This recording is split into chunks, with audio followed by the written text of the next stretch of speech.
combination play, especially in a goal. Yes. The goal that they've played. Yeah. That one-touch football, Orlando Pirates, movement, and Ukabelo. I mean, the way I pick a sport in a corner, and remember Ukabelo last year scored 2 goals. But overall, the goal was beautiful. I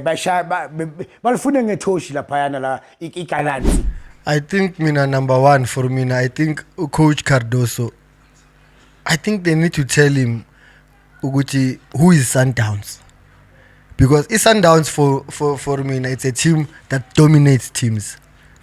They dominate teams by what? By keeping the ball and moving the ball into the right lines. But in this case, I think this coach udlala ibhola lamagwala. Mina didn't blame the coach. Yeah, right. Mina blame ayo. Blame coach. Mina singukutshele why. Okay. If you look at the lineup yakhe, ubeka open ngaphandle. Ufaka ulunga. It tells you ukuthi wenzani. Ufuna ukuba defensively strong because Opre he's not that defend minded. But he defends very well. But he defends well.